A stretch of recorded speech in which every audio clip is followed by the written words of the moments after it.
এই কাহিনী হলো কেরালার একটা ছোট্ট গ্রামের, যেখানকার প্রত্যেক লোক খেতে শস্যের বদলে নারকেলের গাছ করত।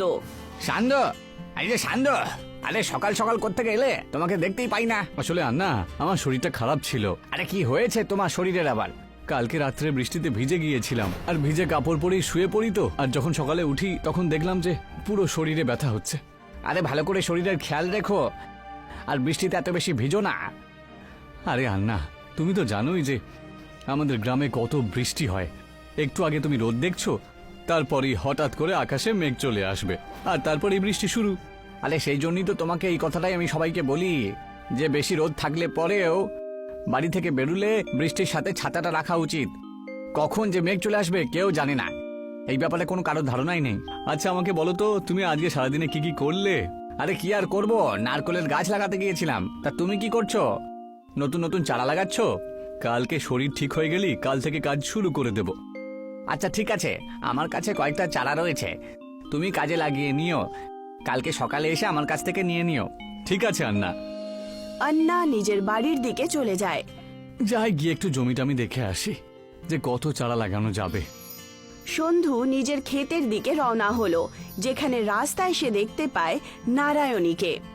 এখন শরীর কেমন আছে সন্ধু? আন্না বলছিলেন যে তোমার শরীর একটু খারাপ আছে। হ্যাঁ, এখন একটু ঠিক আছি। তা তুমি কোত্থেকে আসছো? বাবার সাথে খেতে গাছের রোপাইয়ের জন্য গেছিলাম। আমিও তো জমির দিকে এগোচ্ছি, ওই একটু দেখে নি যে কত চারা ওখানে লাগাতে হবে।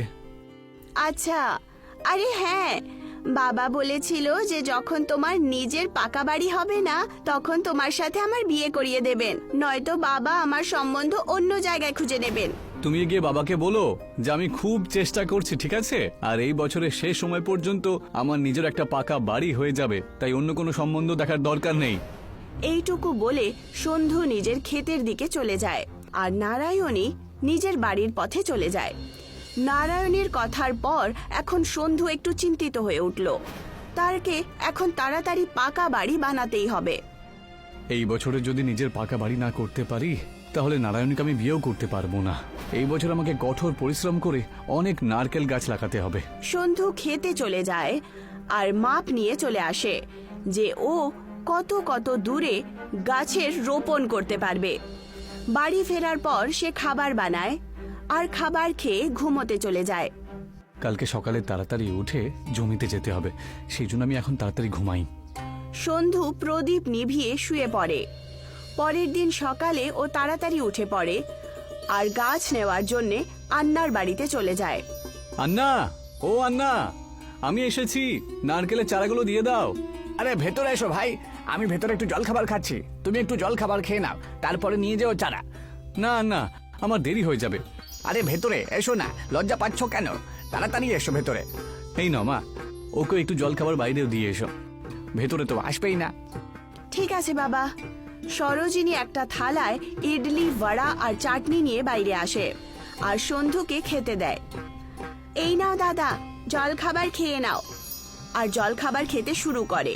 কিছুক্ষণ খেয়ে নেওয়ার পর আন্নাও বাইরে চলে আসেন। হয়ে গেল জল খাবার, চলো আমি তোমাকে নারকেলের চারাগুলো দিয়ে দিই, চলো। আন্না সন্ধুকে নারকেলের গাছ দিয়ে দেয় আর সন্ধু সেই গাছগুলোকে নিয়ে নিজের ক্ষেতে রোপণ করে দেয়। এবারে অনেক পরিশ্রম করতে হবে আমাকে, তাহলেই পাকা বাড়ি তৈরি করার পয়সা জোগাড় করতে পারবো। সন্ধু গাছ রোপণ করার পর তার গোড়ায় ছোট্ট ছোট্ট গর্ত করে তার মধ্যে খাদ আর জল ঢেলে দেয়, যাতে সেগুলো তাড়াতাড়ি বড় হয়ে যায়। এখন সন্ধু প্রত্যেক দিন নিজের খেতে যায় আর গাছে জল দিতে শুরু করে। নারকেলের গাছ তো বেশ তাড়াতাড়ি বড় হচ্ছে, এবারে অনেক নারকেল বিক্রি করব। কিছুদিনের মধ্যেই সব গাছেই নারকেল চলে আসে। ট্রাক ওলারা এসেছে নারকেল কেনার জন্য, চলো তাড়াতাড়ি চলো, গাছ থেকে নারকেলগুলো পারবে, চলো যাও। না না, এবারে আমি ট্রাকওয়ালাদেরকে নারকেল বিক্রি করব না। ওরা আমাদের থেকে 10 টাকায় মাত্র একটা নারকেল কেনে, আর শহরে গিয়ে দোকানে ওরা একটা নারকেল 50 টাকায় বিক্রি করে দেয়। একটা নারকেলে মাত্র পুরো 40 টাকা লাভ করে ওরা। আরে সেটাই তো বলছি, সারা বছর পরিশ্রম করব আমরা, আর লাভ করবে ওই মাঝখানের লোকগুলো। আর এমনিতেও এই বছরে আমার বেশি পয়সার দরকার রয়েছে, কারণ পাকা বাড়ি বানাতে হবে। আমার মেয়ের বিয়ে তো আমি ভাবছিলাম যে আমি শাহুকারের কাছ থেকে কিছু পয়সা নিয়ে নেব, কিন্তু এবার আমিও শহরে গিয়ে নারকেল বিক্রি করব, তাহলে ধার নেবার কোনো প্রয়োজন পড়বে না। আন্না আর সন্ধু দুজনই নিজের ক্ষেতে হয়ে যাওয়া নারকেল ভেঙে দেয় আর বস্তায় ভরে শহরে নিয়ে গিয়ে বিক্রি করে দেয়, যার কারণে দুজনের কাছে ভালো টাকা চলে আসে। পয়সা জমা করে সন্ধু নিজের পাকা বাড়ি বানিয়ে নেয় আর আন্না নিজের মেয়ে সরোজিনীর বিয়ে করিয়ে দেয়।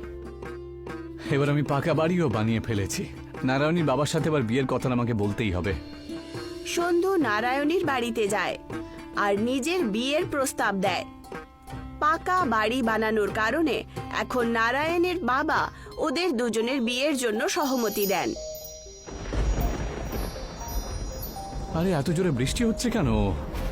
সন্ধু দেখতে পায় যে তার গ্রামে খুব দ্রুত মুষলধার বৃষ্টি হতে শুরু করেছে আর দেখতে দেখতেই বৃষ্টির জল জমা হতে শুরু করে। এখন কি করব?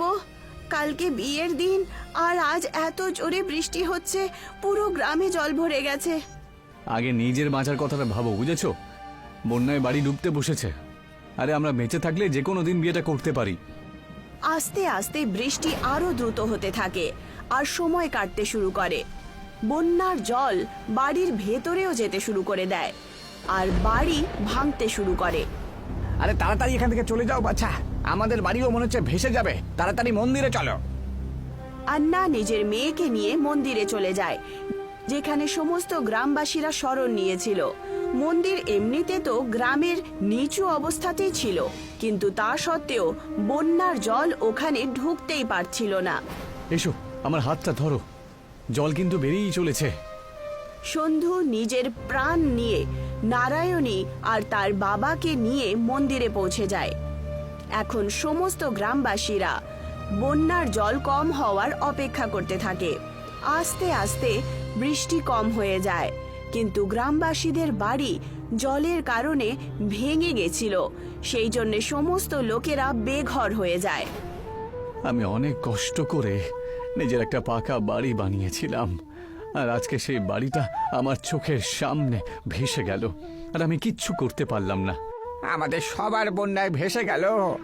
তোমার শুধু একারই ক্ষতি হয়নি, ঈশ্বরের অশেষ কৃপা যে আমরা সবাই এখনো পর্যন্ত বেঁচে রয়েছি। ঠিকই বলেছো তুমি আন্না, বেঁচে আছি এটাই যথেষ্ট। বাড়ি তো আমরা আবার বানিয়ে নিতে পারবো। তক্ষুনি ওখানে নারায়ণী আর তার বাবা চলে আসে। এখন তো আমার কাছে কাঁচা বাড়িটাও আর নেই, তাহলে কি এবার আর নারায়ণের সাথে আমার বিয়েটা আপনি দেবেনই না? না বাবা, এমন ব্যাপার নয়। তুমি হলে খুবই পরিশ্রমী ছেলে, আজ নয়তো কালকে তোমার বাড়ি তুমি বানিয়েই নেবে। আর আমি তো খুব খুশি যে আমি তোমার মতন একজন পরিশ্রমী জামাই পেয়েছি, যিনি আমাদেরকে এই বিপদের সময়ে আমাদেরকে আশ্রয় দিয়েছেন। এসো, ওনাকে ধন্যবাদ জানাই। সমস্ত গ্রামবাসীরা এখন মন্দিরের উঠোনে একত্রিত হয় আর আয়াপ্পা দেবের পুজো অর্চনা করে। হে প্রভু, আমাদের সবাইকে আপনি আপনার বাড়িতে শরণ দিয়েছেন, সেই জন্য আমরা সবাই গ্রামবাসীরা আপনার কাছে কৃতজ্ঞ থাকিব। কিন্তু আমরা কতদিন এখানে থাকবো? হে প্রভু, আমরা পরিশ্রম করে আবার বাড়ি তো তৈরি করতে পারি, কিন্তু বন্যাতে তো আমাদের জমিও শেষ হয়ে গেছে। এখন আপনি আমাদেরকে পথ দেখাতে পারবেন। তক্ষুনি খুব দ্রুত গতিতে হাওয়া চলে আর মন্দিরের প্রাঙ্গণে লেগে থাকা একটা নারকেলের গাছ খুব জোরে নড়তে শুরু করে। তার থেকে একটা বড় নারকেল নিচে পড়ে যায় আর তার দুটো টুকরো হয়ে যায়। ওই নারকেলটা দেখতে দেখতেই একটা বড় গ্রামে পরিবর্তিত হয়, যেখানে সমস্ত লোকেদের জন্য একটা একটা বাড়ি আর ক্ষেতও তৈরি হয়ে যায়। প্রভুর জয় হোক।